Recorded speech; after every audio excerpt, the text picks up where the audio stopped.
now listening to the Good Bad Advice Podcast with Stephanie and Chase. Hello.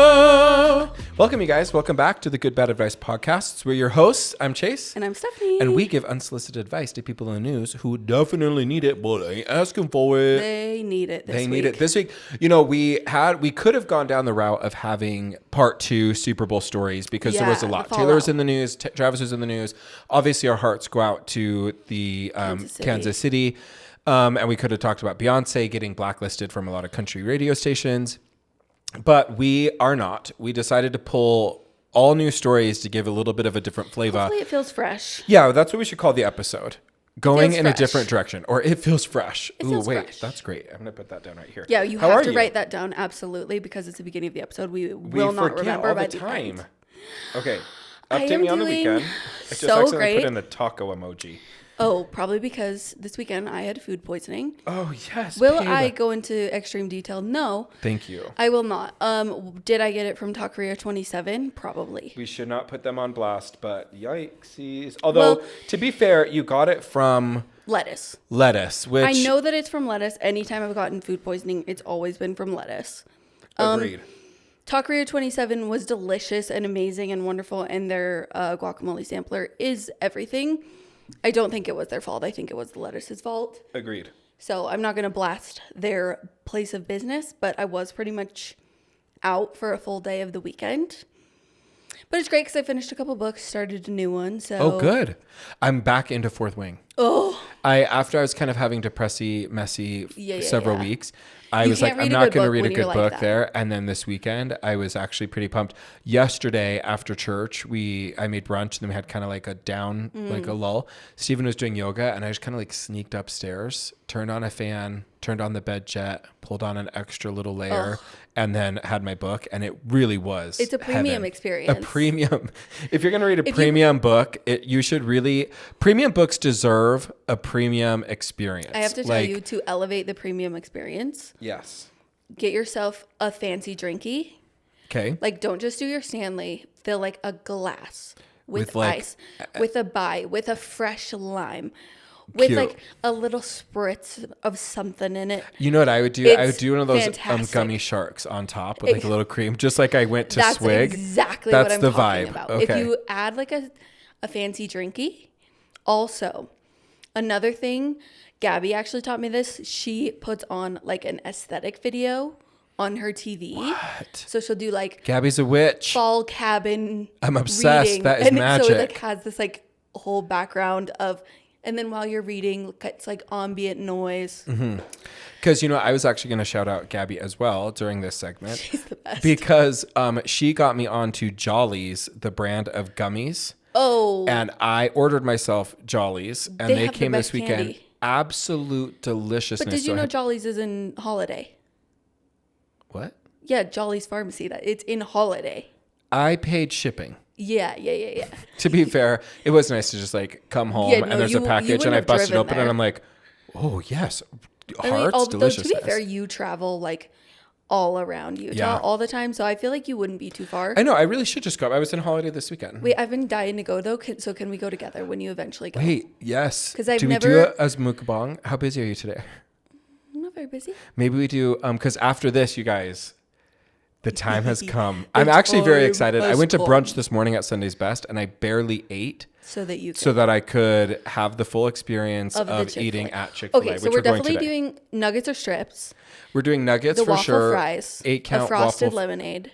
Wait, I forgot about the frosted lemonade. That's what I'm saying. I'm pumped for the Chick-fil-A sauce and the Polynesian and then going 1 for 1. Like one. Have you had their mac and cheese? Yes, but honestly... It's not that good. I just was curious. Here's my mac and cheese bit. Nothing is better than Kraft mac and cheese.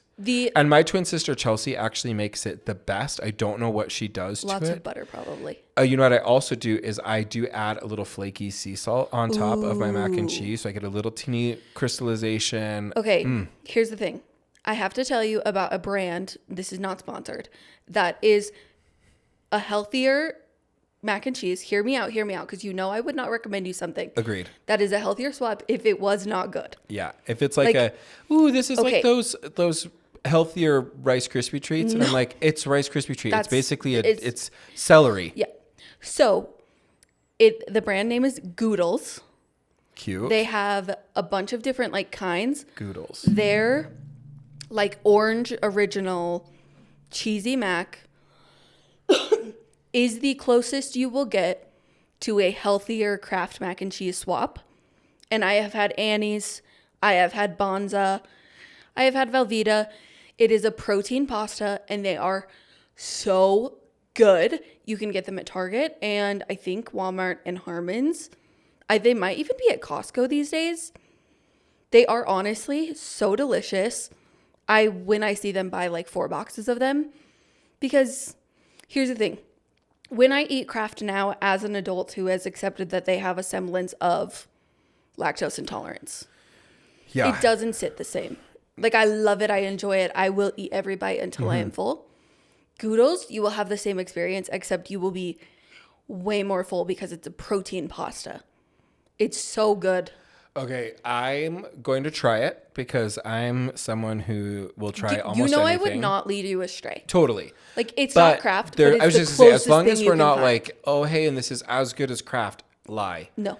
There's nothing better than Kraft. When I was when I had bubonic plague. Oh, by the way, did you see the cat? An actual case of the bubonic plague from 2015. First time now, so it's been 8-9 years. Yeah. And we just had our first actual bubonic plague up in Washington State, I think, and they're saying it was contracted by a cat. I was like, I thought that was done. I did look up after. Like, people don't like regularly get it, obviously, but like people do get the bubonic plague. Agreed. And I'm like, kind of slay. If I got the bubonic plague, which I say every time I have a cold. Totally. But that's the problem is you'd turn into the girl who cried wolf, because you'd be like, it's bubonic plague. And we'd be like, no, it's a little strep throat. You'd be like, it's the actual bubonic plague. I have a good history with that, because don't you remember, you didn't know me then, but I said that I claimed that I had a tumor, and I did.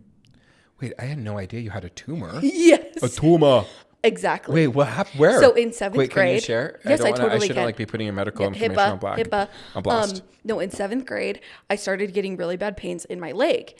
And it mostly would happen like at night. When I laid down, it would start to hurt. Okay. So everybody thought I was faking, because like during the day I was fine. But I'd lay down at night and it would like I'm asking for a cup of water and I'm saying my legs hurt. Exactly. Right, got it. And so I kind of thought it was soreness from dance, because I was dancing at that time. And then I was like, oh no, this is like regular pain. It would not go away. It's like just aching intensely. So I started saying it was a tumor, because what else could it be? Because you're never one for not being dramatic. I am going to be dramatic if there's anything about me. We go into my pediatrician, who is already kind of an alarmist, which I love about her. I wish like more pediatricians were like that. She was like, I wish more pediatricians were an alarmist. Yes. I'm obsessed with that hot take. I do, because she was like, well, I don't really, like, she was kind of like, does it hurt here? Does it hurt here? And I'm like, I don't know. It just hurts sometimes. Right. And she's like, well, I would just take her to get a CT scan just to be sure. My mom was like, you're kidding. Molly's like saying yes to the doctor. Yeah. Cut to in the car. I'm not taking you to go. I have to get an MRI and a CT scan. I think they do the MRI for a CT scan later. He calls us back like 2 weeks later. We go into the office. He's like, I need you to come in. We're sitting down. And he goes, okay, so you have a benign tumor on your femur bone called osteoid osteoma, which is like a growth.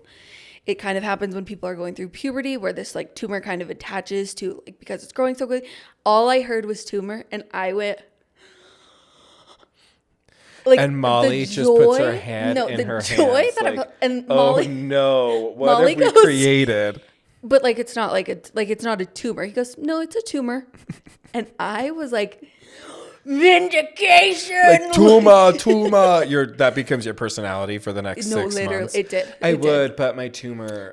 Where they removed my tumor, what was it called? Osteoid osteoma is what it's called. Where they removed my osteoid osteoma. Do you want me to explain what that is to you? Because a lot of people just don't understand. It's such a rare type of tumor. Honestly, the best I told you so I will ever have in my entire life. I'm so happy you had that, and I'm so sad for Molly and Kevin, because I know, and I love you more than anyone, but I know that you were the most annoying annoying person in that house for weeks, if not months. Hashtag into your almost 30s now. 100%. Bringing up the tumor, which I kind of love for you because I love the concept of just randomly, you should, oh dang, they're going to listen to this. Randomly, if you see them between now and Wednesday, because today's Monday. So you have to go to it tomorrow, and just be like, oh gosh, where my tumor was. It's kind of really hurting today. Just to resurrect it, just to keep it alive. My mom after this episode and be like, oh, ow. She's like, what? Oh, just like my tumor was kind of hurt. Although there is like, oftentimes it does come back, so maybe not. But then they drilled a needle through my leg with a laser at the end of it and burned it off. Ooh, okay, fancy science. So yeah, and then they were like, you have to wear crutches, and I was like, stay psych, I'm not doing that. And then I came back like 6 weeks later, and they're like, it healed perfectly, thank goodness you were on crutches. So I said, you're like, totally. I follow all the medical advice that I'm receiving in this office. But like, I was like, you know what? Speaking, how could I possibly need crutches? You took a very minuscule laser, drilled through my femur bone, lasered it off on the other side. Right. What could crutches possibly do for me? Here's the thing. I trust medical people. Correction. I want to trust all medical people, but there's some that I do trust. Yeah, some. Here's what I'm frustrated by. Okay. For those of you that have been watching, I've definitely thinned out a little bit these past couple months, weeks, right? Yeah. And I've been really trying hard. I went to the gym this morning, so I feel like I'm going to announce a presidential run this afternoon. Like, that's how empowered you feel. And I was I was a doctor because I had my heart issue and then the hospital with my flu. And so I was looking at my chart, my like history on my app. Humbling. And they clock my weight.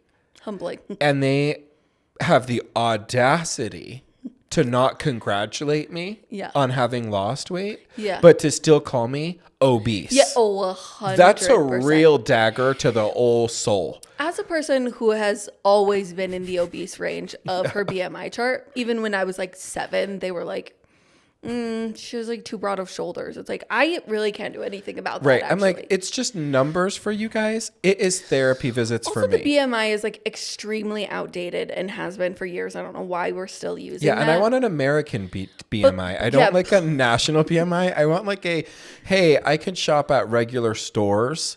I'm not obese. Yeah. Do people still, obviously, when I'm walking. I think we need to adjust the ranges. Yeah, because I'm doing the best I can. You could be like obese light or like almost out of danger girl. Junior obese. I would love, and I think I've mentioned on here that you can change your legal name, your medical preferred name.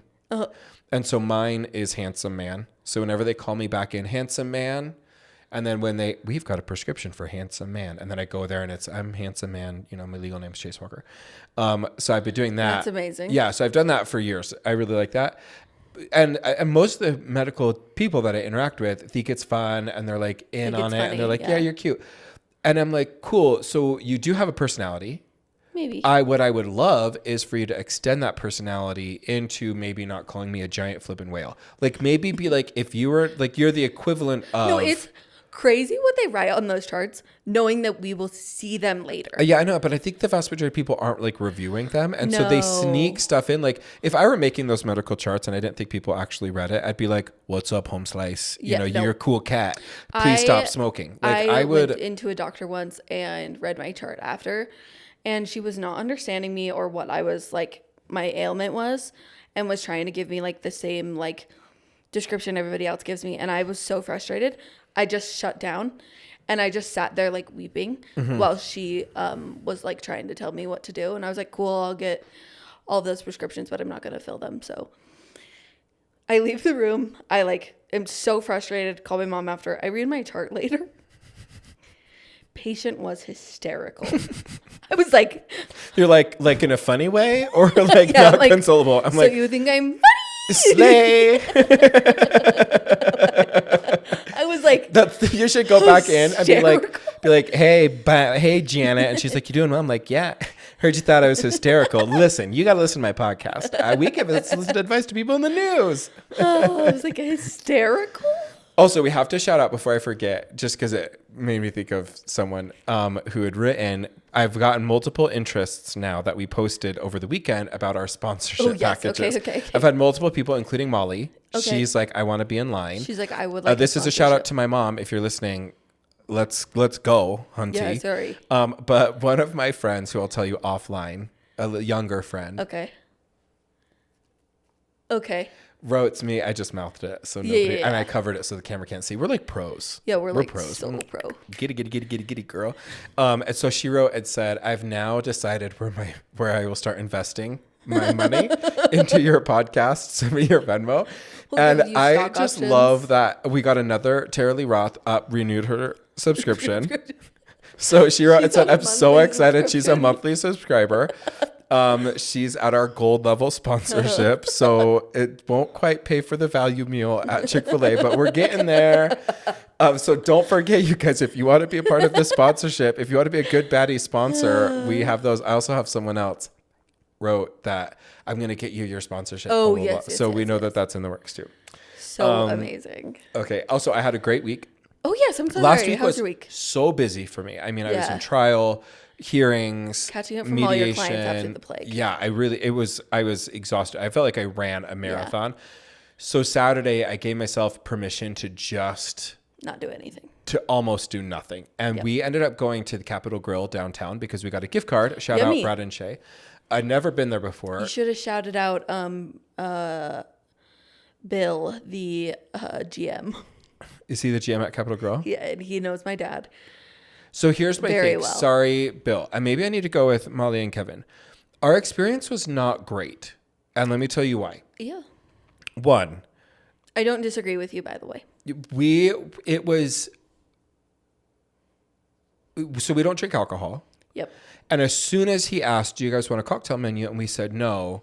The total tone changed for us in the restaurant. Like, I think he just knew, these are not going to be people that are going to be as big of a tab, which I'm like, we still did apps, salads, our main with like steaks, which those are like $75 steaks, and then 3 sides, which the guy, so I was like, it was still a big tip. It was $200-$300. Yep. Dinner, but they just really treated us like nothing. And then the manager was walking around, the floor manager. I don't know. It wasn't Bill because it was a female, unless Bill's. No, Bill I'm is not a female. judging anything. Okay. Is Bill a female? No. Oh, okay. I was like, wait. Bill is a male. I'm so sorry. And presenting male, I assume. So yes. Then the manager came up, and after we were a little bit like, hey, I'd like another refill, please. Hey, can I, the Béarnaise sauce was really, really runny. Could I get a side, whatever. She came over, she's like, are you guys enjoying everything? And right as I'm beginning to be like, yeah, it was like pretty good. She was like, so good to hear. Thank you so much for coming by. Like, just perfunctory, Yep. And then we left. 4 hours later, we both were sick. We're like, that. And where do I think it was? Wedge salad. You know what we also could call this episode? Don't eat lettuce. Yeah. Don't eat burger salad. would not do this. My Steven's sister and her husband are celebrating their 15-year anniversary today, and so they're going to Tiburon for dinner, which is really delicious, but very overpriced, but delicious. Yes. And I was like, whatever you do, don't order the salad. Yeah. And Trent was like, I'm not going to a restaurant like that and wasting money on a salad. No, salad is not our friend right now. If you're going to get a salad, you should get a wedge because they use iceberg I got a lettuce. wedge. Ours was a wedge. Oh. With blue cheese crumble and bacon and... Here's the thing about Capitol Grill. I think that somebody told her that she was Ruth Chris. And she is actually like a step above the Cheesecake Factory. Yeah, that might be a hot take though. Yeah, but people forgot to tell. I mean, it was delish. Don't get me wrong. Was it $200 or $300 worth of food delicious? No. Was the service that stellar? Not really. Not for us, but I think we just got marginalized. And I made the reservation like 2 hours beforehand. I got a haircut and I was like, oh, babe, let's use that gift card. So if we didn't have a gift card, we certainly wouldn't go again. We, for Valentine's Day, went to Royal on the Ridge, which is the restaurant that's up in Suncrest. Suncrest, yeah. Which they've revamped it. They have a new management chef. Yeah. And so I was really excited, but we came in and there was a set menu. And I was like... Which they do a lot. We did that at Cultivate. They did a set menu. Don't love that. Yeah. Because what I was so excited about was trying all of their new things. Right. Because that restaurant is Traven and I used to meet there for lunch while we were dating. Totally. So it's like I remember. a spot for us. And we went and we had a set menu. And I will say it was freaking delicious, but it was like $200. Yeah. Same. And I was like, Cultivate was $95 a person. Exactly. I'm like, but if I knew I was going to spend $95, which I probably would have spent here anyway, I'm just annoyed that I couldn't pick what I wanted. Yeah, so we had a prefix menu at Cultivate, but it was like one of 3 options for the appetizer, one of 3 for the main, one of 3 for the salad, one of 3 for the dessert. And it was good. It was nice. I like Cultivate. Yeah, it's good. It was food. interesting. Oh, actually, this is good little tea. Yeah. Lesbians walk in, and we always clock our kind that like from a distance, kind of like oh hey, Alphabet Mafia, and but they walk in, they get in a fight. One storms out, then the other one has to be like, I'm so sorry. I don't think we're going to keep our reservation. And then she had to leave. It was like one table over from us. And it was to Steven's back. So I'm watching it all. And I'm trying to be like engaged with him. But I'm like clocking to the left as I'm watching like. No, and he's like, is everything okay? And I'm like, baby, something is happening behind you. I need you to start listening to what's going on behind you and just act like everything's normal. And we're just going to keep nodding at each other. But really, I need to know what's happening over there. Yeah. That as I was feeling, he's like, what's going on? I'm like, okay. The one in the pants is leaving. The other one also in pants, leaving. That's a terrible also joke. In pants. Yeah. So we kind of watched that fall out, and then it was really sweet. Steven had deep cleaned the house, put fresh sheets on, even though we just changed them. Like it was just the dream. And then he'd gotten desserts as well, and then I had gotten desserts as well. So we came home and we got our desserts from Cultivate to go. So we just had like dessert smorgasbord. And we watched Planet of the Apes of all Valentine's Day. Yeah, the newer ones. Oh, fun. And then on Thursday, he was like, oh, dang it. We forgot to watch About Time for Valentine's Day. Oh, we got to shout out our girl. What was her name? Our friend reached out. Hang on. We were going to do the tribute to Hang. So I'm going to find this because I do want to put in. We watched Traitors while you're looking for that. We watched Traitors during Valentine's Day. What does that say about us? You love good TV. Yeah. Oh my gosh. Update. Spoiler alert. Spoiler alert. So sad Parvati got out. Oh, I did not know she got out. Okay, well, spoiler alert to you. Spoiler alert to me. But that's okay. I thought you were caught up. That was last week's episode. So I'm on the episode where we find out, spoiler alert, that they invited Peter to be and he declined. I think I'm only one episode behind. Got it. Okay. Honestly. Because I knew that they were going to vote out Parvati next. Like, she was a sitting duck. But you got to watch how Phaedra Parks spun a web to keep herself alive. She's going to win the show, and she deserves it. Her or Peter is going to win the show. But here's the thing. Not anymore. Not Peter. I feel like they voted Peter off. She's killing him. Okay, so here's the thing. When we'll just do a quick trailers.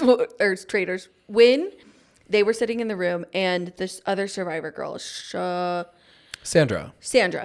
When they were sitting there, and Sandra goes, they have 5 people on their alliance. Playing with the we pool have table. 6th. We need to vote one of them out. I went, that's Survivor. Yeah. That is Survivor level strategy. Agreed. Where she said, we have to even these numbers.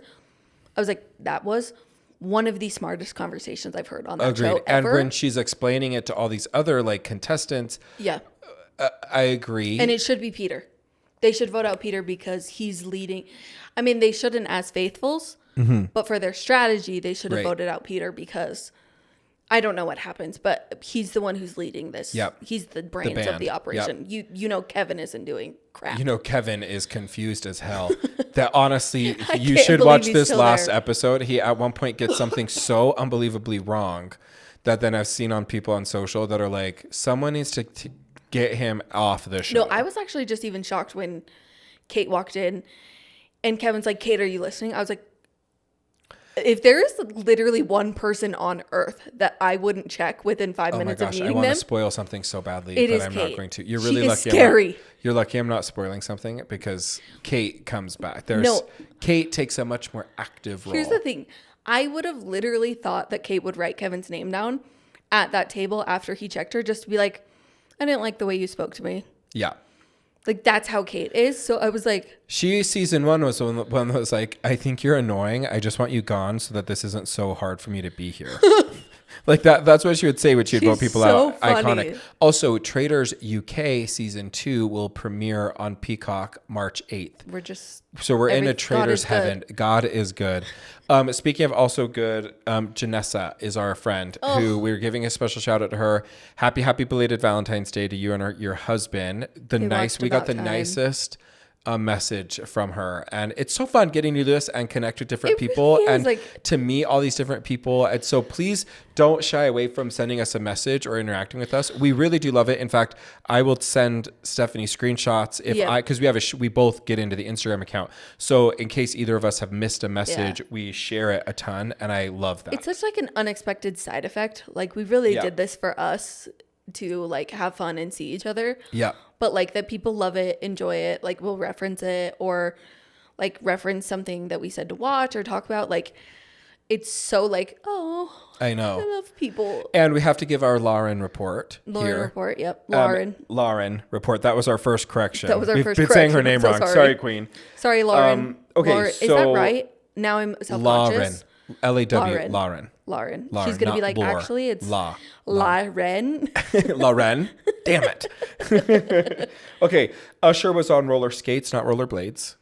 Correction. Yes, skates, not blades. Makes good sense. Traven made that connection too. And then, so the organization he gets us actually has some controversial past, so we have to be cognizant promoting them. They were the ad. The Jesus ad, yes. Mm-hmm. Lady Gaga does have a man. His name is Michael Polanski. Oh, yes, she has a He's businessman an entrepreneur, and they've been together for 4 years. Businessman Bo, yes. It was Bill Paxton in Twister, not Dennis Quaid. Where did I get Dennis Quaid? I said Dennis Quaid. I got it wrong, but they kind of look similar. They're the same.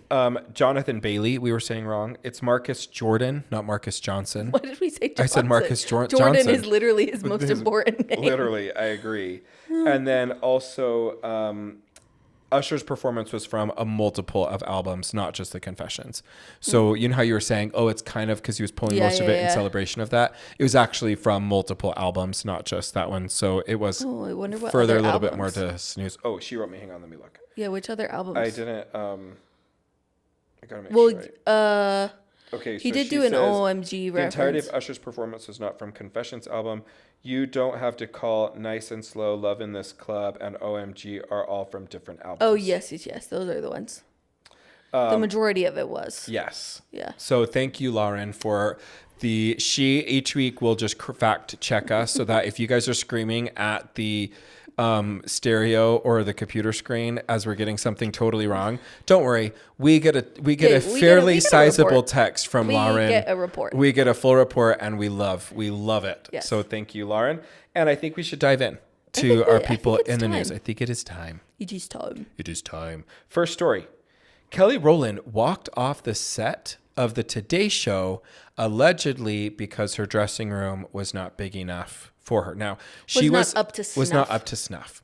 She was a guest for the 8:00 hour on the Today Show promoting her new Netflix movie or series. I'm not sure. And then she was supposed to co-host for the 9:00 hour with Hoda. Mm-hmm. And she walked off and did not. And so they had to immediately get Rita Ora on, who I love. Rita Ora. I have loved her since Your Song. I've loved her for years and years. I think she's beautiful. She's also linked with, I think she's engaged, not married, but maybe married. Taika Waititi. Who I also love. And I have on when I fly out to see my kids in a couple weeks, one of my movies that I'm saving for the plane is his latest movie, the rugby movie. Dang, now I can't remember it. But I'm excited about that. Now, Page 6 is confirming that Rita Ora confirmed that she was asked to fill in the guest co-host on the Today Show last minute after the morning show's producers were left scrambling after Kelly Rowland had walked off. So it's giving major diva energy. Yeah. This reported that Kelly was also a little peeved by some of the questions, I guess, that were being asked in the interview, which is interesting. But here's my kind of hot take. Maybe not hot take, but here's my advice. Yeah. If you want to be a diva, okay, if you're wanting to try to be in that echelon of diva-esque and you're going to be, just know that the wide swath of America or the world are not going to be giant fans of yours when you pull stuff like this. Yeah. Because I think that it's giving diva energy, but it's not giving diva application. You know what I mean? Like a real diva would have gone in and been like, you know, oh, and we're so happy to be here for the 9 o'clock hour. And yeah, even though those dressing rooms, Hoda, I mean, I expect a little bit more. Like that is leaning into a little bit more, not like, storming out. The problem is I feel like that would also come off aggressive. I guess that's true. And like that would make like turn people off in a different way, right? Like they would watch that and be like, wow, she's being so aggressive to Hoda. Hoda's the nicest lady ever. Like, yeah. But then don't do the Today Show. Then don't do it. You could just be a guest. Don't co-host. What I did read on there is, one, they did ask for another room and they tried to accommodate. She asked for the green room, which is on the main floor. But J-Lo was already in that room. So it sounds like that's the best room. Also, secondary, I read the Today Show has the worst dressing rooms notoriously. Who is a bigger star? Sorry to cut you off, but who's a bigger star in your mind? J-Lo or Kelly Rowland? Oh, J-Lo, absolutely. Right? Okay, absolutely. Yeah. She should have that room. And she was promoting her new album and her new Amazon movie. Yes. That album went #1 and movie was #1. Yeah, no, J-Lo, if that is a bigger dressing room, J-Lo should have that dressing room. Yeah, okay. Not just that, because also they said J-Lo arrived earlier than she did. So she had the dressing room before Kelly Rowland even got there. But I did see pictures of the dressing rooms online, and they are quite sloppy. I think it's diva behavior, and I don't love that energy, but I also can imagine that somebody like Kelly Rowland might come on to the show and be treated like, well, it's not like you're J-Lo. And to me, I'm like, this isn't really typical behavior for her. No, because she's always kind of struck me as very gracious, very refined. Exactly. That's why this kind of. I just questioning my sources on this one, because I'm like, who put this out? It obviously wasn't Kelly Rowland's team, but it just makes me go what warranted her walking out? Right. That was a crazy response. So did she feel like they were kind of treating her like, oh, you're just Kelly Rowland. It's not like you need a clean, nice dressing room.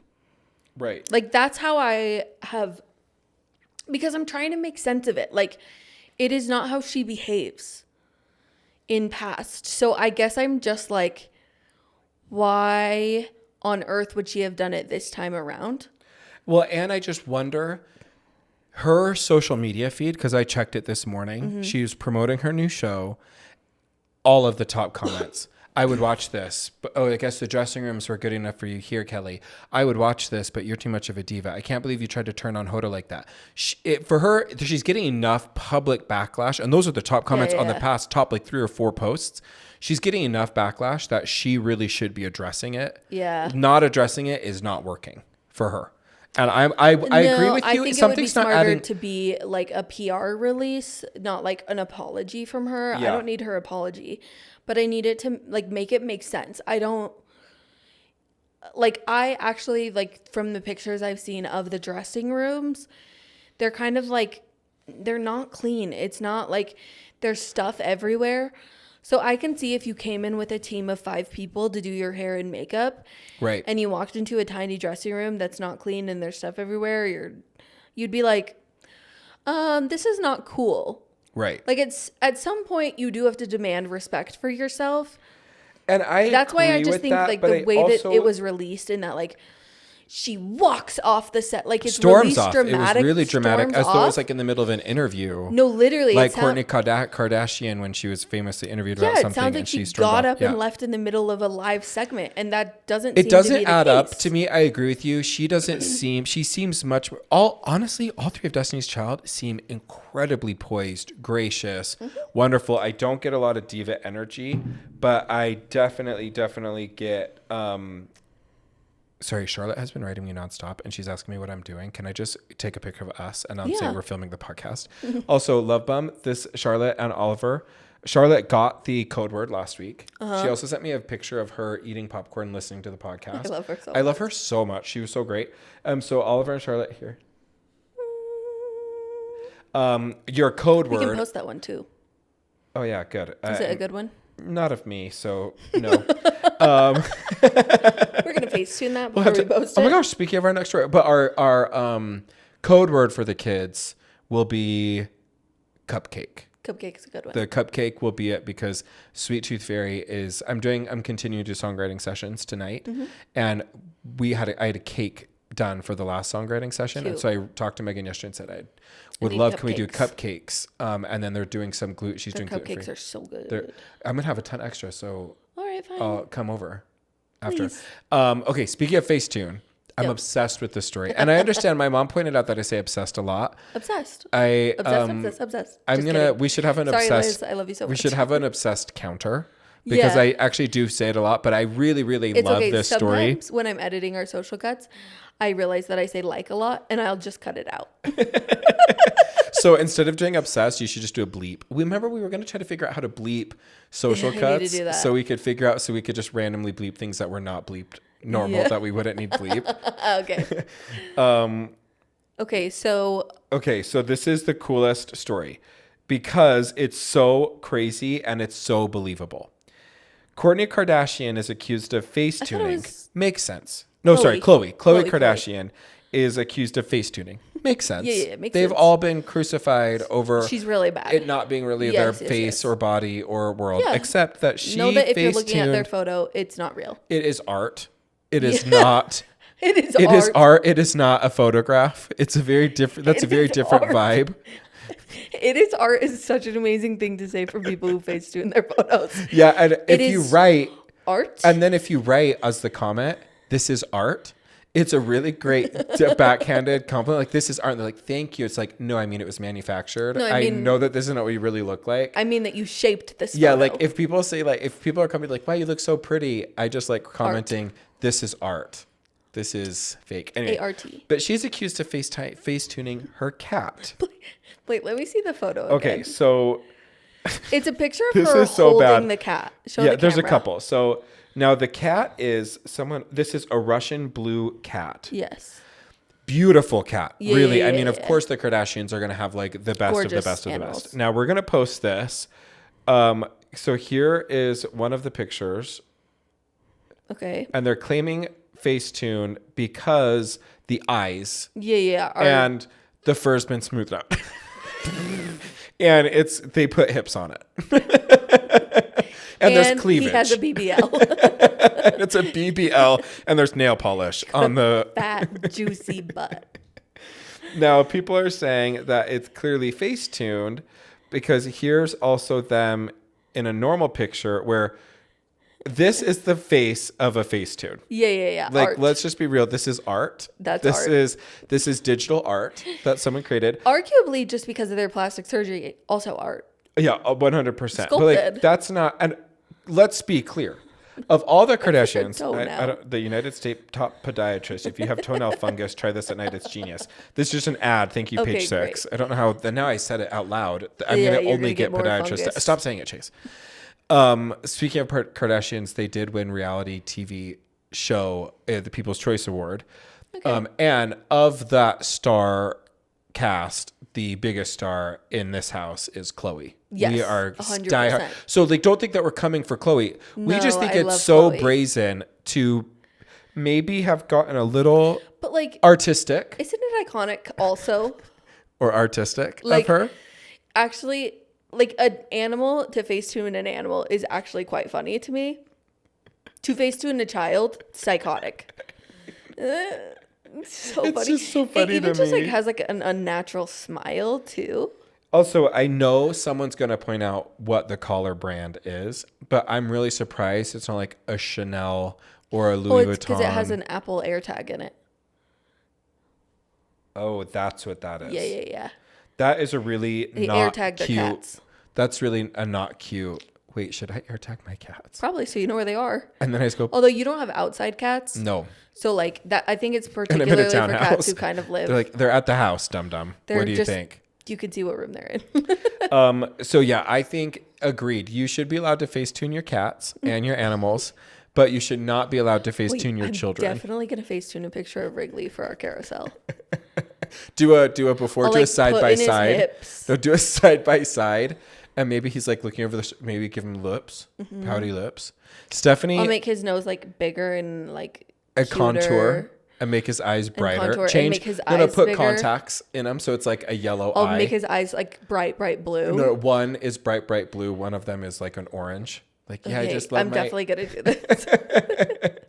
It's so entertaining. There should be, I'm sure there's an Instagram account where you just have to look for Facetuned animals.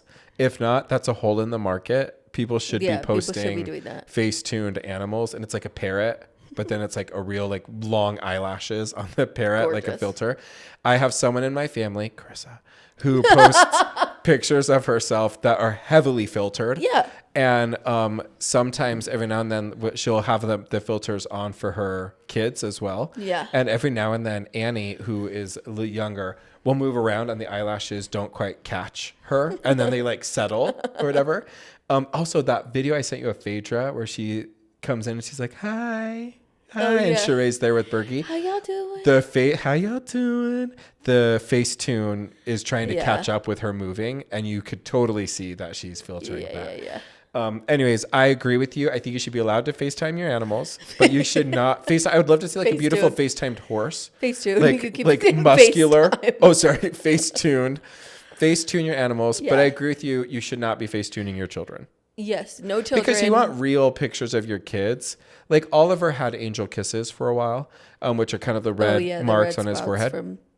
And I was very tempted to like Facetune those and I probably soften them a little bit. My rules with FaceTiming, Facetuning. Oh my gosh, I ruined it. I'm so sorry. My rules with Facetuning is if it's something that you could change in 5 minutes to an hour, then you can edit it out. Okay. Also, if you'd like to look thinner, you can edit it. I don't care. Oh, to me, one time. Like, don't go extreme. Like, one time I posted this picture of an old friend. Mm-hmm. I don't know why I'm mouthing these, knowing that this is going to be on YouTube. Hi. Anyway, I Facetuned, and not Facetuned, but I stretched a little bit, thinking it would help make me look a little leaner and taller. Yeah. And I don't know what I was saying. I stretched me and her, where I then look like 11 feet tall. Yeah. Like it was very, very, very elementary. Yeah, it was not smart. Whiten your teeth a little bit. Get rid of acne marks. Yeah. Get rid of some flyaways. Make your face a little bit thinner. If you still look like you, I really don't care. Even if you look thinner, I don't really care. Because your body is none of my business. So like if you want to look a certain way on Instagram, that's fine. On the flip side of that, my advice, anything that you see on Instagram, know that it could be filtered. Right. That it could be art, if you will. Yes. Everything you see online is a lie. Yeah, it could be and is likely art, because if there is not Facetune on it, there is a filter on it. 100%. Even if the filter is just brightening it up or whatever, it's manufactured, it is art. So we cannot be surprised that people who've gotten kind of famous for creating art and posting their art are going to do that to their animals. Us calling it art is wild. But honestly, it is. Honestly, it is art. It's new art. It's more accessible. It's art of the people. Modern art, if you will. It's modern art. Put it in the MoMA. All right. Now, I was actually watching RuPaul's episode this week when this story, when something happened that became a story. Melissa McCarthy, Adam Shankman was there doing the Rusical. And Adam Shankman he did Hairspray, choreographer. He's been on So You Think You Can Dance. Anyway, so he was there. And then he said, oh, man, my assistant's taking forever. And it turns out Melissa McCarthy's the assistant. She actually comes in carrying a whole bunch of stuff. She spills the Starbucks orders. Like, it's a very funny, comical moment. But she did say that she herself started in drag, which I thought was so interesting. Yeah. So this is her quote. She says, I adore what you do. Drag is a big part of why I have a career. I was going to drag shows when I shouldn't have been, and it literally gave me the courage to get up on stage. So when I look at you fighting to carve out your place, it makes me so proud. And I just want to thank you and I root for you. You're gorgeous and I love you all. Just keep doing what you're doing. It's not widely entertaining, but it also brings joy. And then she says, sorry, where does it say here? Oh, the article cut it out. So what she really says was, look, I started out doing drag. Yeah. I had this huge wig. I created this persona, this character, and that's how I started, was doing that. And you know that she was just recently Ursula, and Ursula is a famous drag, drag, you know. Based off of a drag queen. I honestly love Melissa McCarthy with all of my heart. Her willingness to literally take on any bit is awe-inspiring to me. And she will take a bit so far. Agreed. Without like it without flopping. Offending or it being awkward or something. Yeah, like she will take it, you know, like I think the measure of a really good bit is you take it to a point in which nobody thinks it's funny anymore. And then you keep going until it's hilarious. And like that is a large part of her comedy is she will take it there and then she'll take it there and then she'll take it even further to where like everybody is laughing. And I think she is probably one of the most underrated comedians of our time. Like her physical comedy, like how many of you know exactly on Bridesmaids, even just if you haven't seen Bridesmaids and you just know the gif of her flipping onto the couch. Totally. Or like even the gif of her like, it's coming out like lava. Like her physical comedy is so funny. Yeah. So like this did not surprise me, but it was like such an interesting factoid. Yeah, I just think when you're looking at Venn diagram, I think right now culturally drag is in, you know, the lexicon of a lot of political discussions, and we're not going to touch that. Yeah, no. To know that when we're looking at the Venn diagram of like drag and then Hollywood, it really hasn't overlapped a ton. They've kind of kept it as almost something separate. Yep. I mean, RuPaul kind of classifies as Hollywood in some ways, but is much more drag. To then see Melissa McCarthy's diagram overlap with drag in her not just appreciation for the art form, but in her own personal experience of putting on, I mean, it's like RuPaul says, you're born naked and the rest is drag. Like what we're putting on is, you know, a type of drag. I just thought it was a really cool thing to do. And I love, so my advice, the reason why I picked this story, because my advice is in a world of divisiveness, it would be amazing for more people like Melissa to find connection and connectability to be like, hey, I actually started in drag too. And I love that. I love the vulnerableness, the rawness and being willing to connect. I will say if you want a starting place, just start watching RuPaul's Drag Race. Yeah. I will say like there is some crass language. There's like some crass humor. Definitely. But like it will give you an understanding for the art of drag. And yes, we mean art. Yeah. Of drag and even just the queer experience. More than anything, I think that is out on TV. Yeah, Steven and I were really reticent to even start. You and I had started it first, and then I said to Steven, I think we should try this. And now we really like it. We view them through the humanity lens and the entertainment lens there. I think there's even in the LGBTQ area, like there is some othering with drag queens because it's like, oh, I'm not like that flamboyant. I'm not that like, but also you see them out of drag and they're not like that. Like it really is a persona, a character. So you want a place to start watching RuPaul's Drag Race. Yeah, I think it's a cool, I love that Melissa McCarthy was so honest and open about stuff. And I would encourage people to give it a try. Yeah. I think it's a cool thing. I agree. Speaking of drag, we're born naked and the rest is drag. Zendaya was at the Dune 2 premiere wearing Mugler. Speaking Vintage of art, Mugler. Honestly, it really should be, we should just call the episode art because this is art. Speaking of art, that's a good option. That's a good one. Because I've done that a lot. So she's wearing Mugler. Describe the outfit to people that have maybe not seen the pictures. Robot chic. Robot butt crack chic. Yes. So here's, for those of you robot window chic. For those of you that know, it was a cyborg-esque piece from the Mugler's 1995 collection, and then La Roche styled it. So it's a 1995 vintage. The breasticles are exposed-ish. But I don't but there was no were. nipple. I think she had a full suit on anyway, because you can't wear these metallic pieces and not have something to protect your skin. Her butt is exposed, yes. but I think also it very well could be a suit. Yes, yeah. Someone did comment, if she farts, does it fog up? And I can't stop thinking That about is that. It's such a so funny. She's on the red carpet. I think this might be a hot take. I thought this was really ugly. Really? Oh, ooh, hot take indeed. I think Zendaya is gorgeous, stunning, beautiful, and smart. Yes. I just, I'm like, at what point do we go, I know this is different and interesting, but it's ugly.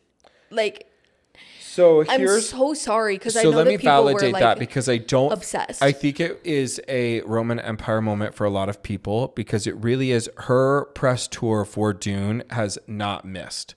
She was wearing that white kind of swirl number. She wore the other one where there's a little under boob and it's kind of like sand, and she's leaning into the vibe, the aesthetic of the show Dune really, really well. She does that very often, and she's doing her movies. job, which is, if you're doing press for the show, the goal is to get press. See, I would have liked if she dressed as the Dune popcorn bucket.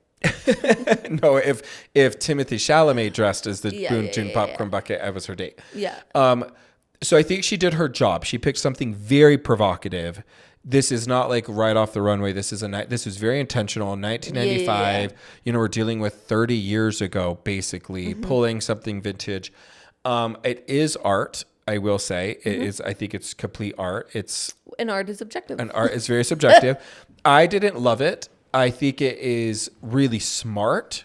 Yeah, no. But that doesn't mean that I love the aesthetic. Oh, we also need to remember. I agree for the premiere that was a good outfit. Yes. Do I think it was a good outfit? No. I think if Joan Rivers was alive, she would have read that to filth. She would have read it to filth. I don't just here's the thing. La Roche is probably one of the greatest stylists that have ever lived. Everything that he usually styles Zendaya in really slaps for me. Yeah. I get that this was on theme. That's really what she loves to do for her premieres. I just this was a miss for me. Yes. She couldn't move. She was so very awkward. uncomfortable if you see walking. A video of it, she's barely moving. I'm like, for what? What do we do this for, girl? I know. What I will say, I agree with you on everything except for the for what to get press to promote the show. Yeah, that's 100%. her job. She's probably, if I'm going to negotiate a contract and I'm representing Zendaya, I would be able to say, when you're obligating her to do promo for this and we're writing in her compensation for doing the promo, please understand, when we talk about doing promo, we're paying for her to get the eyes of the world are on her. The eyes of the fashion world are on her. We will deliver her being seen and the movie thus being promoted. It's a great business move. It was not a great fashion move for me. And what I will say about Zendaya, face card never declines. Yeah. Oh yeah. Her face is people say, the models of today are lucky. She does not choose to be a full-time model because she's physique, face, she is gorgeous, amazing, and she looks so pretty. I just am to what degree do we keep taking this? I did not. Everybody was freaking out. The internet was like, this is vintage Moncler. I'm like, she's in a tin suit. No, she's definitely giving Knights of the Round Table. She's definitely giving a little Yellow Brick Road vibe. Yeah. If I don't have a heart, I get that, but she did her job. That's my 100%. Take on it. Facts. And then it just coincided with her being announced as one of the hosts of the Met Gala for 2024. The other hosts I just pulled up: Jennifer Lopez, Bad Bunny, and Chris Hemsworth. Who's the other one? Bad Bunny and J-Lo. Oh, okay. So to have J-Lo, Zendaya, Chris Hemsworth, and Bad Bunny, it's kind of a fire collection. Yeah. The theme of the dress code is called Garden of Time. Garden of Time. That's going to be cool. It used to be very floral focused. It's going to be very... I love flowers. I do too. I love flowers. I love a floral. So the way that like I will actually live for the. Do you think we're gonna get Taylor and Travis at the Met Gala? We need to check her tour schedule. First Monday in May. She doesn't usually go to the Met Gala because the Kardashians go, but. Well, I don't think that. I think. By the way, Taylor Swift won the People's Choice for artist and like entertainer, and then Travis Kelce won for athlete of the year. Oh. So they were nominated together and won together, which is cool. Okay, Taylor Eras tour schedule. Because wow, if I got 2024. She doesn't usually go to the Met because of the Kardashians, but honestly, they haven't really been like showing up and showing out the last few years. Kardashian, agreed. So I could see them not going. I don't know if she would not invite Chris though. But Chris was the one who just said, why don't you just call Taylor up? Yeah, true. Okay. So Chris has no beef. She probably does now since Taylor said take out the trash, or the trash always takes itself out. I don't think she'll be able to. She will be in, that's March. So she's taking April off. And then she will be back on, what is the first Monday in May? Because she'll be in Paris May 9th. And if I'm looking, that would be May 6th would be Met Gala Day. It'd be a tight squeeze. And it'd be a very tight squeeze. I mean, although she did it with Tokyo and then Melbourne, because she left. Melbourne? Australia? Melbourne. Should we do it? Okay, so very interesting. Definitely on the note of art. You know what I also saw? Someone had reposted the Chanel 2015 Haute Couture show, which was floral themed. Mm-hmm. I'm going to send it to you. It was stunning. It's all white. I hope we get all white. The setting is all white origami. Yeah. And then a guy in, like a farmer, but like Chanel farmer, like Chanel, like farming chic, comes out with this huge watering can and waters it. And then they all bloom into colored florals. And then the dresses come out and they're all white, turning into colors of floral. And then it's very floral focused. And people are saying this is kind of the vibe for the Met Gala. But I'll be really interested to see how. A watering can and their like dress explodes into color. I would we're TMing that right now. I know Chanel did it first, but we're and somebody on Project Runway did that. Remember they did like a raining show. It was the rain episode, and he put the dye packs in the pockets, the waistline of the skirt. Yeah, and so it would so cool. So cool. Forget. When I think of Met, though, I really do I think of a handful of looks, and I absolutely think of Lady Gaga's camp, where she has multiple looks. She has the cell phone, and then she slowly.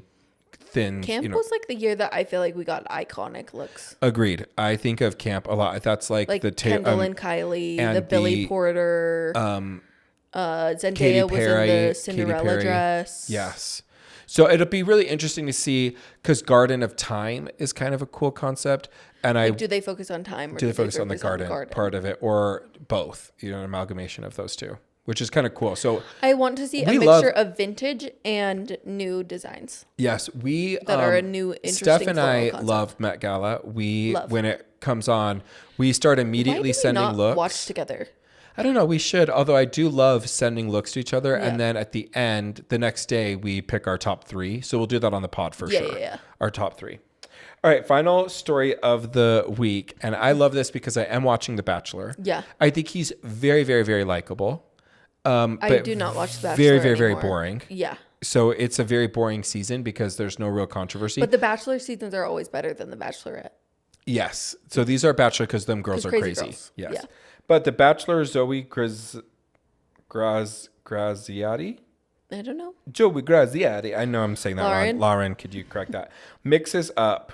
Okay, so imagine. So he's being shown a picture of Gypsy Rose Blanchard in an interview and says, do you know who this is? And he says, of all the people you could have put and gotten the name wrong. And for those of you that don't remember, Gypsy Rose Blanchard is a person who was just released from prison after she served a hefty sentence for orchestrating the murder of her mother. He says, Ruth Bader Ginsburg?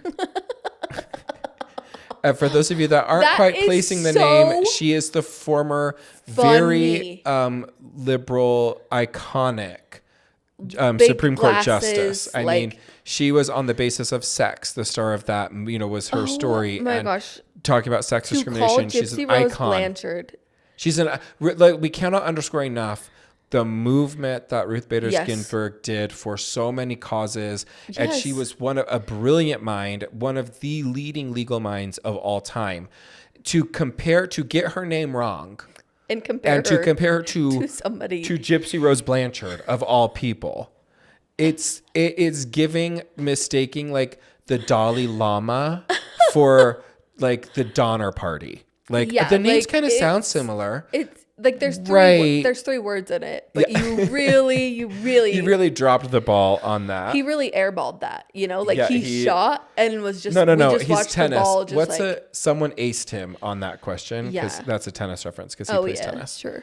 Have you watched any of Abbott Elementary? Yes, of course. I'm all caught up. The intro where one of the teachers always mistakes like a white actor for a black actor and their names are like so close is one of the funniest intros to television. Abbott Elementary, speaking of content plate, which is what we'll end on if you have any content plate to update. If you have not given Abbott Elementary a solid go, you are missing out. It's so funny. It's no wonder it's winning the Emmys right now and the whatever awards. The writing is hilarious. The acting is hilarious. Parks and Rec. Like, I feel like it really trailblazed. Like, it's so good. It is like Parks and Rec and The Office, but for an elementary school in Philadelphia. And I love it so much. I love the different characters. I love the heart that the show still has. It's dare say it's a perfect show right now where they're at. I hope they don't fumble the ball. Yeah. So poor Joey. Just know if you don't know something, it's okay to say you don't know. It's okay. Oh, I don't know her. That's what you say. I don't know her. I don't know. Did she do something good or bad? Or just go, can you give me a hint? Yeah. Could you give me a little hint? And to be like, I want to say someone who I don't think it is, and I don't want to get in trouble for that. So who do you think it is? Yeah, instead of he needs a little bit more PR training. I feel like that's one of those things where like male confidence failed you that day. Like your male confidence. Audacity. I know who this is. Oh, that's Ruth Bader Ginsburg. What? I know the room went silent. It went. No, it's a Gypsy Rose Blanchard. She killed her mom. Oh yeah. I always get those two mixed up. Like, there's no way to save that. So funny. Content plate for me. I watched a lot of The Traitors. Good, great, wonderful. I watched the second Harry Potter movie because I'm reading through the books and then watching the movies. Amazing. Finished the third book. You know what's so interesting too is there was a lot more stuff in the second book. And in the third, there's so much in the books that just don't make the movies that make me really excited for the HBO series. Yes, because to get a whole season, like the whole Peeves. There's way more Quidditch in the books. There's way more Peeves in the books. There's way more history too. There's also way more of like their friendship dynamic. Yes. Also, Ron is like a completely different character in the books than he is in the movies. I find him way more charming. Exactly.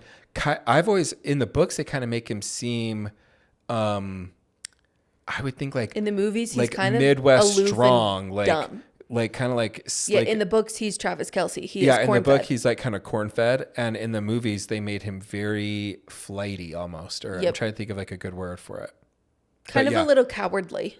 Like he was a little bit cowardly. We're on the fourth book on Audible right now, Stephen and I. So when we drive places, we are catching up on the fourth one. I'm just starting the fourth one. Yeah. I also just started the book The Teacher by Frida McFadden.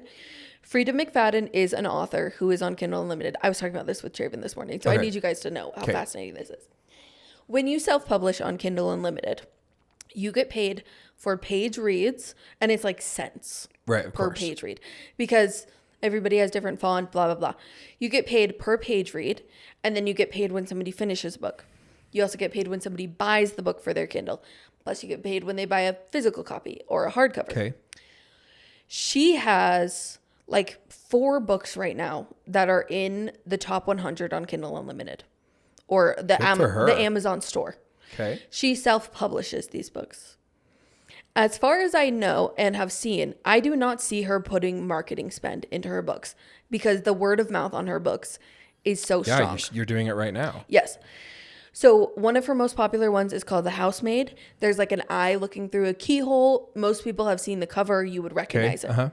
It has 100,000 reviews on Goodreads or So on Amazon. 100,000 people is about 10% of the people who read the book review the book. So it's 1 million So views. over 1 million people have probably read this book. So she's rolling in some cash.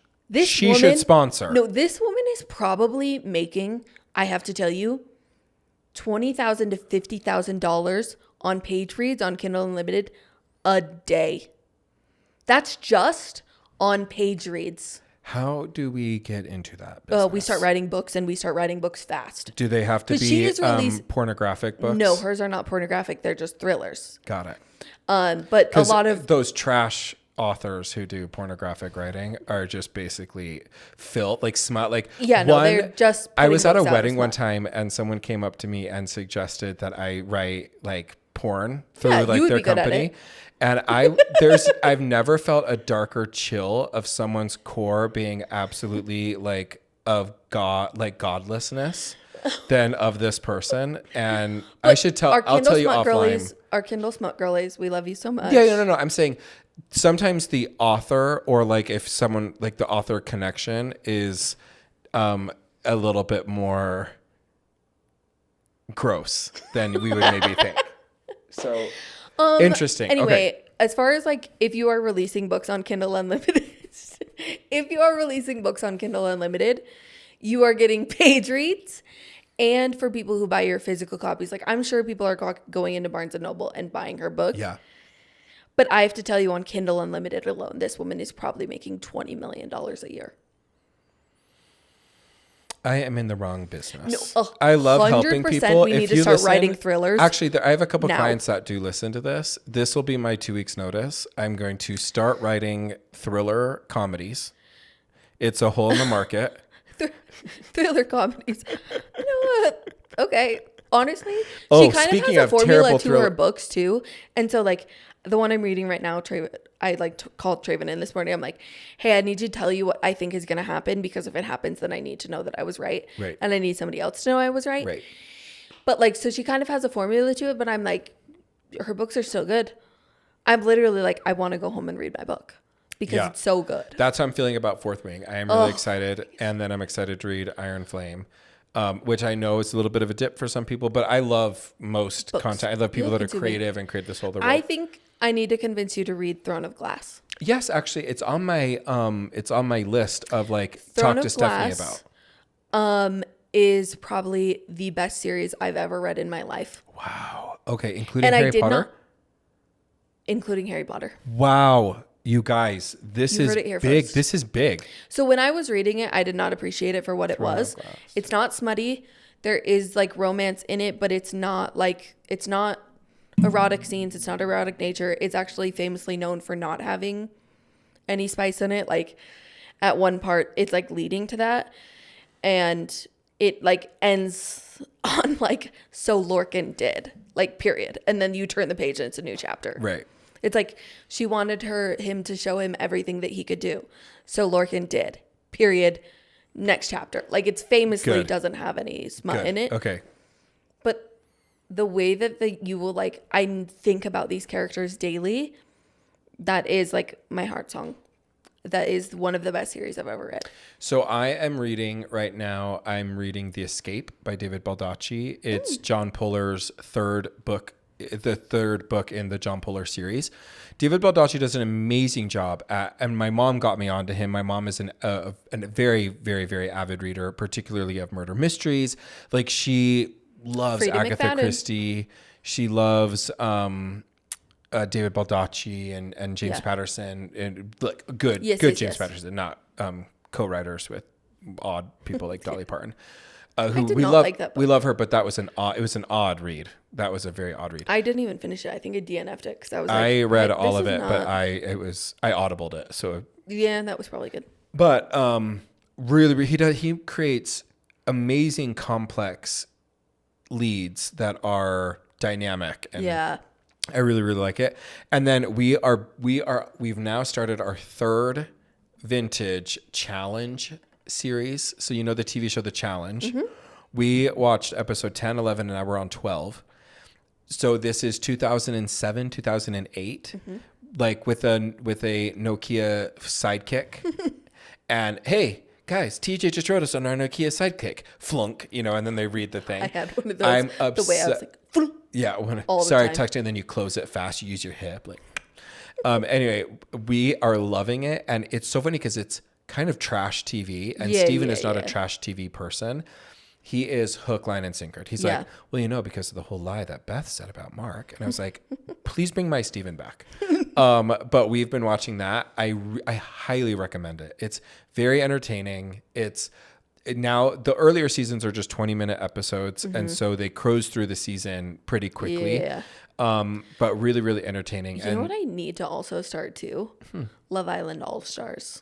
Oh, I've really tried to get into Love Island, but it's crazy so that you don't much, like it because you love Bachelor in Paradise. I know, but it's so much TV. It's so much content. It's so much content that I can do weekly shows. I should have had you watch it when you were sick because then you like would have had so much content. And I'm going to watch again. I've watched a couple of the seasons, but I hear there's a lot of controversy on Love is Blind season 6 that is airing right now. And I think watched any season of Love is Blind. It's for a show that's supposed to be Love is Blind. It's almost invariably about looks. Yep. In the end, who lied about their looks. Like, oh, this is what I look like. And then the guys or girls come out and say they lied to me about how they look. And it's like, oh, so you're just like proving that you chose them for how they and you're proving that this experiment is not working for most of the people that are there.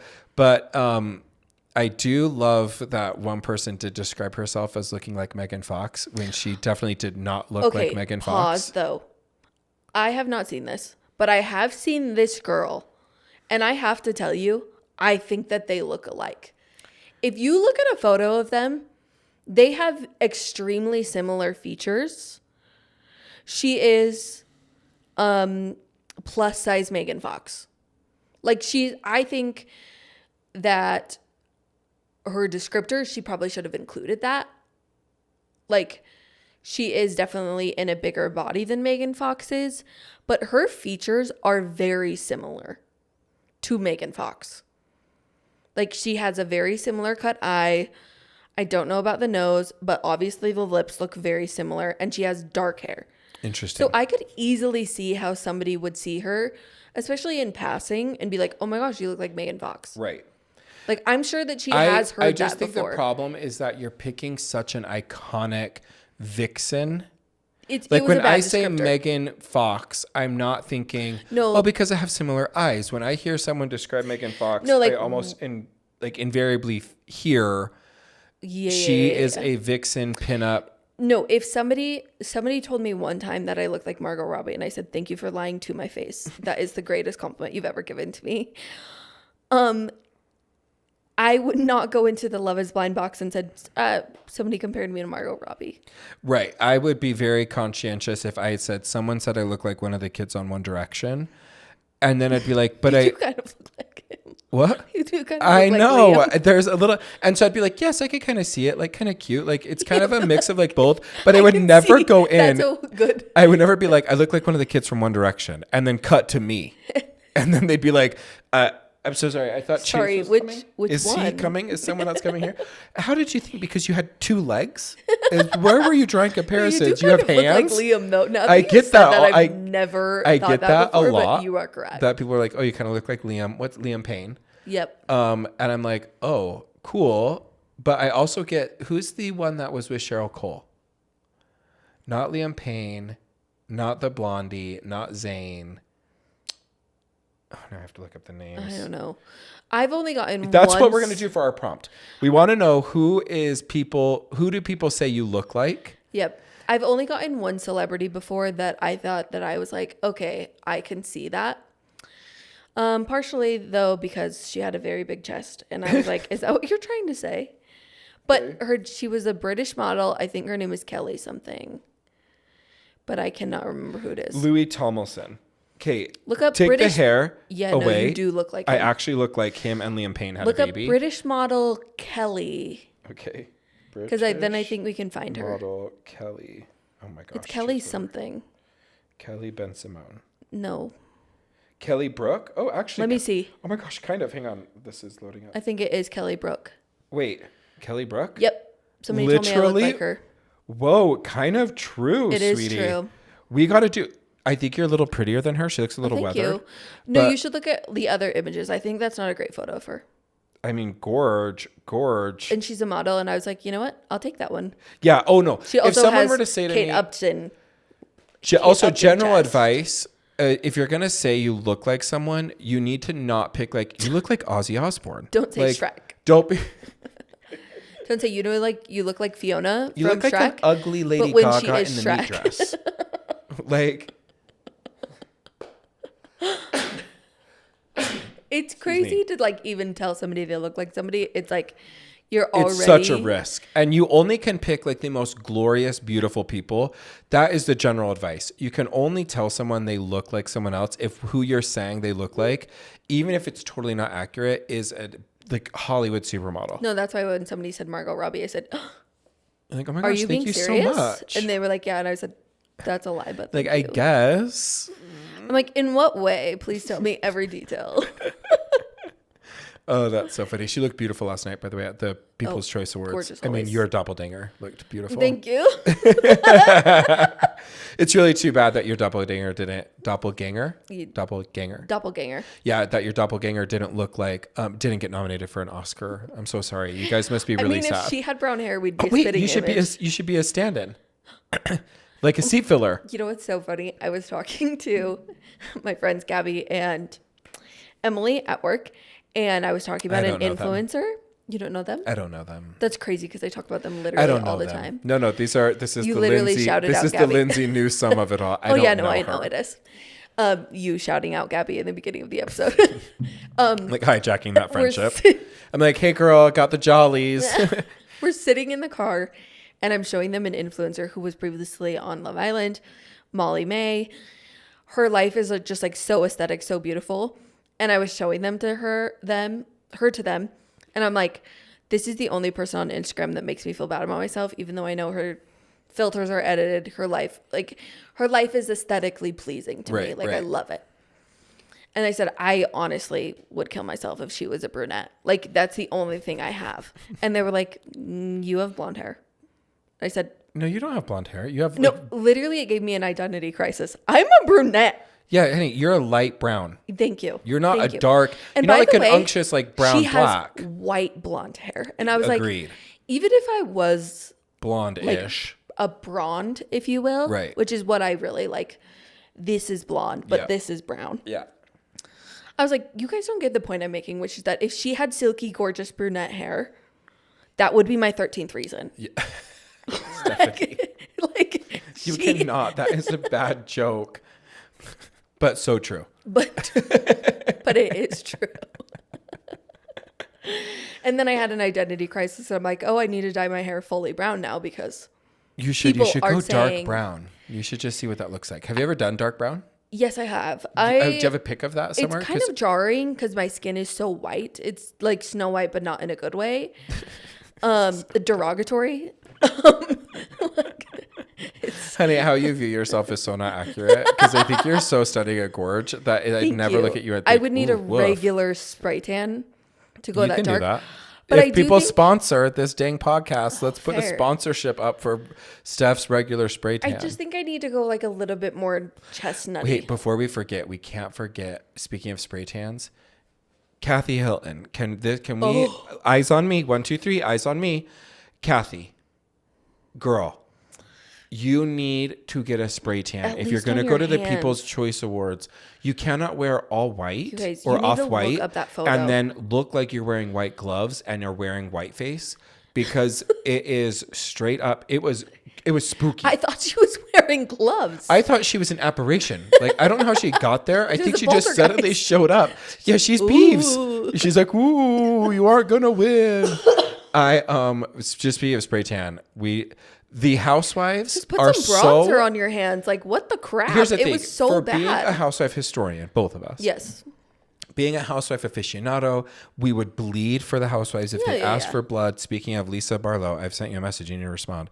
The fact that they do not know how to dress for a public outing where they're going to be photographed is alarming. They could dress fine on the shows, but then they get to a red carpet and I don't know what crazy confetti cannon goes off that just spits out. There's no, like, at least selling Sunset Girls, they were doing the patent leather vibes. Did you see that? Erica Jane that like was standing in the corner like with her weird bangs, like, I didn't want to be here. Sutton Strack is missing.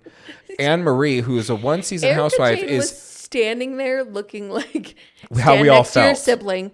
Stand next to your sibling, look like you love each other. She's just like, and then Kathy Hilton. Whoop. All right, well, we gotta go. I gotta take this phone call. Okay. Bye, you guys. Have the best episode ever. Bye. Bye.